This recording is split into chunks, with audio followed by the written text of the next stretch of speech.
தந்தி தொலைக்காட்சி நேயர்களுக்கு வணக்கம். நல்லதை சொல்வோம், நல்லதை செய்வோம், நல்லதே நடக்கும். இன்று 5/7/2023 புதன்கிழமை, உத்திராடம் நட்சத்திரம் காலை 8:50 வரை, பிறகு திருவோணம் நட்சத்திரம்.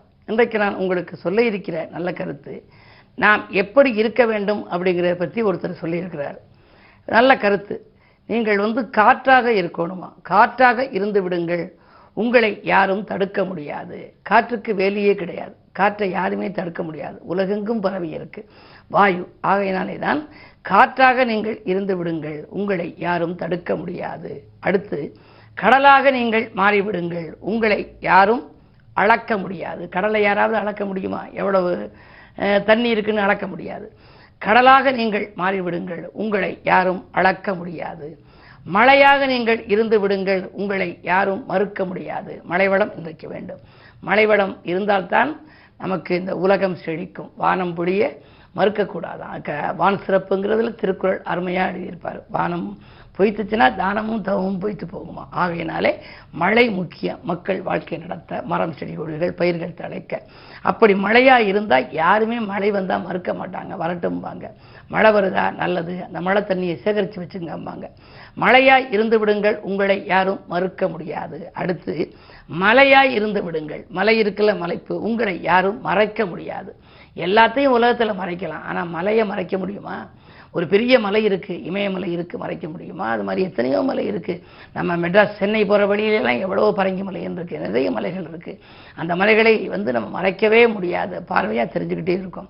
நீங்கள் மலையாக இருந்தீங்கன்னா உங்களை யாருமே மறைக்க முடியாது. 1000 கைகள் மறைத்து நின்றாலும் ஆதவன் மறைவதில்லை, அலைகடல் ஓய்வதில்லைன்னு சொல்லி கண்ணதாசன் பாடல் இருப்பார். பொதுவாக மலையாய் நீங்கள் இருந்தால் உங்களை யாரும் மறைக்க முடியாது. அப்போ அது மாதிரி நீங்கள் வளர்ச்சி அடைய கற்றுக்கணுமா? இளமையிலிருந்தே நீங்கள் வளர்ச்சி பெறுவதற்காக உந்து சக்தியாக இருந்து கற்றுக்கொள்ள வேண்டும். ஒளியாக இருந்து விடுங்கள், உங்களை யாரும் பிடிக்க முடியாது. நீங்கள் ஒரு நெருப்பு சுடர் மாதிரி இருந்தீங்கன்னா உங்களை யாருமே பிடிக்க முடியாது. நல்ல ஒளிமயமான எதிர்காலத்துக்கு என்ன செய்யணும்னு அடுத்த ஒரு கருத்து சொல்லியிருக்காங்க முன்னோர்களுடைய கருத்து. கடின உழைப்போடு என்றுமே இருந்து விடுங்கள். கடின உழைப்பு மனிதனுக்கு தேவை. உங்கள் வெற்றியை யாராலும் தடுக்க முடியாது அப்படின்னு போட்டு, இதுக்கு எடுத்துக்காட்டா கவிஞர் தாரா பாரதின்னு ஒருத்தர் அருமையான கவிதை எழுதியிருக்கார். உலகெங்கும் புகழ்பெற்ற கவிதை. வெறுங்கை என்பது மூடத்தனம், விரல்கள் 10 மூலதனம். கருங்கல் பாறையும் நொறுங்கிவிடும், உன் கைகளில் பூமி சுழன்று வரும். தோள்கள் உனது தொழிற்சாலை, நீ தொடுமிடமெல்லாம் மலர்ச்சோலை. தோல்விகள் என்பது உனக்கில்லை, இனி தொடுவானம்தான் உன் எல்லை.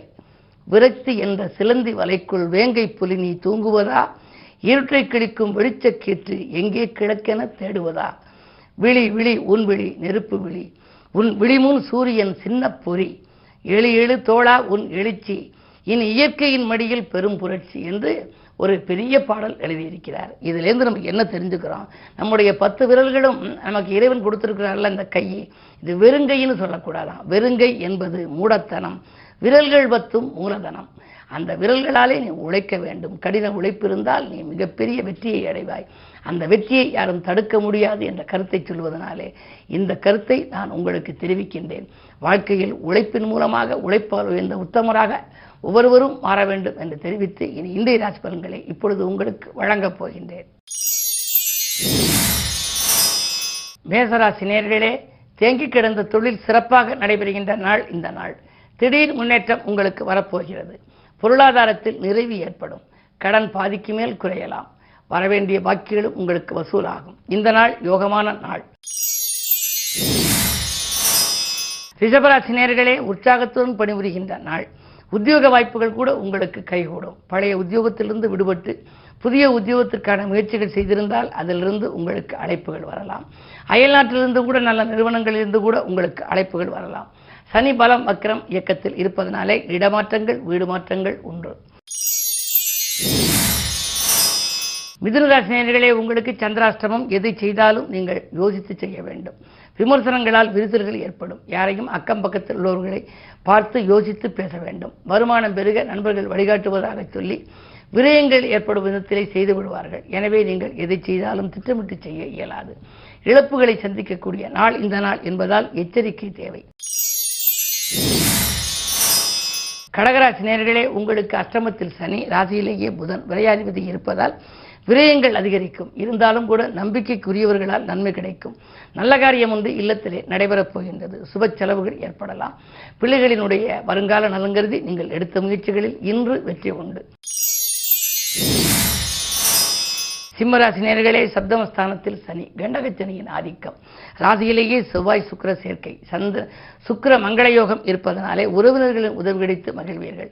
பெண்வெளி பிரச்சனைகள் அகலும். சமூகத்திலே உயர்ந்த மனிதர்களின் சந்திப்பால் இன்று உங்களுக்கு நன்மைகள் கிடைக்கும். பெருந்தொகையொன்று வரவேண்டிய பாக்கிகள் இருந்தால் அது வரக்கூடிய சந்தர்ப்பமும் உண்டு. கல்யாணம் போன்ற சுப காரியங்கள் நடைபெறுவதில் இருந்த தடைகளும் அகலும் நாள் இந்த நாள். கன்னிராசி நேயர்களே, நேற்றைய பிரச்சனை இன்று நல்ல முடிவுக்கு வருகின்ற நாள். நிகழ்கால தேவைகள் ஒவ்வொன்றாக பூர்த்தியாகும். வாங்கல் கொடுக்கல்கள் சரளமாக இருக்கும். சொத்துக்கள் வாங்குவது பற்றிய சிந்தனை மேலோங்கும். வாங்கிய சொத்தை விற்றுவிட்டோமே, வேறு வாங்கலாமா என்று சிந்தித்தவர்களுக்கு இன்று நல்ல பதில் கிடைக்கப் போகிறது. துலாம் ராசி நேயர்களே, மற்றவர்கள் மூலமாக உங்களுக்கு மகிழ்ச்சி குறையும் நாள். அக்கம் பக்கத்தில் உள்ளவர்களின் ஆதரவு கிடைக்காது. மனக்குழப்பங்கள் அதிகரிக்கும். இரட்டித்த சிந்தனை மேலோங்கும். ஒரு காரியத்தை செய்வோமா வேண்டாமா என்று கலக்கமடைவீர்கள். துணிவும் தன்னம்பிக்கையும் குறையாமல் பார்த்துக் கொள்ள வேண்டிய நாள் இந்த நாள். விருச்சிக ராசி நேயர்களே, உங்களுக்கு இன்று நல்ல தகவல் இல்லம் தேடி வருகின்ற நாள். விடாமுயற்சிக்கு வெற்றி கிடைக்கும். தொழில் முன்னேற்றம் உண்டு. தொழில் அபிவிருத்தி, உத்தியோக அபிவிருத்தி என்று நீங்கள் எதிர்பார்த்த காரியங்கள் நல்லவிதமாக நடைபெறும். வருமானம் பெருக வழியமைத்து கொடுப்பார்கள். நண்பர்களும் கொடுப்பார்கள். மாற்று இனத்தவர்களும் கொடுப்பார்கள். ராகுபலம் நன்றாக இருப்பதால் வாகனங்கள் வாங்கி பயணிக்கும் யோகம் உண்டு. புதிய வாகனங்கள் வாங்குவதிலே ஆர்வம் காட்டுவீர்கள். அயல்நாட்டிலிருந்து கூட உங்களுக்கு ஆதாயம் தரும் தகவல் வரலாம். இந்த நாள் நல்ல நாள். தனுசராசி நேயர்களே, உங்களுக்கு சூரிய பார்வை இருக்கிறது. 3லே சனி. உடன்பிறப்புகள் உங்களுக்கு உறுதுணையாக இருப்பார்கள். கடன் சுமை குறையும். அதிகார பதவியில் உள்ளவர்களின் ஆதரவு கூடுதலாக கிடைக்கும். நீங்கள் தேர்ந்தெடுக்கும் களம் எதுவாக இருந்தாலும் அதில் வெற்றி கிடைக்கும் நாள் இந்த நாள். மகர ராசி நேயர்களே, ராசியிலேயே சந்திரன் இருக்கின்றார். இடமாற்றம், வீடு மாற்றம், தொழில் மாற்றம் பற்றி சிந்திக்கும் நாள். 8லே செவ்வாய் இருப்பதால் ஆரோக்கிய தொல்லை அதிகரிக்கும். திடீரென உடல்நிலையில் தாக்குதல்கள் வரலாம். மருத்துவரிடம் சென்றால் எதுவும் இல்லை, குறைபாடு இல்லை என்பார். ஆனால் உங்கள் உடலிலே குறைபாடுகள் இருப்பது போல் தோன்றும். எனவே உங்களுடைய உடலை ஆரோக்கியமாக வைத்துக்கொள்ள இன்று அலைச்சலை குறைத்துக் கொள்ளுங்கள். ஆகாரத்தில் கட்டுப்பாடு செலுத்துங்கள். ஆதாயமில்லாத அலைச்சல்களை தவிர்ப்பது நல்லது. கும்பராசி நேயர்களே, இன்று சனி செவ்வாய் பார்வையின் காரணமாக சஞ்சலங்கள் அதிகரிக்கும். வேலையாட்களை மாற்றுவதை முன்னிட்டு சில விரயங்களை செய்யவும் நேரிடலாம். விடிகாலையிலேயே உங்களுக்கு விழிப்புணர்ச்சி தேவை. அது மட்டும் அல்ல, உங்களுடைய திறமைகளுக்குரிய அங்கீகாரம் உங்களுக்கு உத்தியோகத்தில் கிடைக்காது. மேலதிகாரிகளின் கெடுபிடி அதிகரிக்கும். கூடுதல் வேலைப்பளுவை கொடுத்து மனக்கலக்கத்தை உருவாக்கலாம். கவனம் தேவை. மீனராசி நேயர்களே, 8லே கேது இருக்கின்றார். அலைச்சல் ஏற்படும். அலைச்சலுக்கேற்ற ஆதாயம் கிடைக்காது. போட்டி கடை வைத்தோர் அதிகரிக்கும். உங்களுடைய தொழிலுக்கு போட்டிகள் அதிகரிக்கலாம். இருந்தாலும் அதை சமாளிக்கும் ஆற்றல் உங்களுக்கு ஓரளவு உண்டு. நூதன பொருள்களின் சேர்க்கை உண்டு. காணாமல் போன பொருள் கைக்கு கிடைக்கலாம்.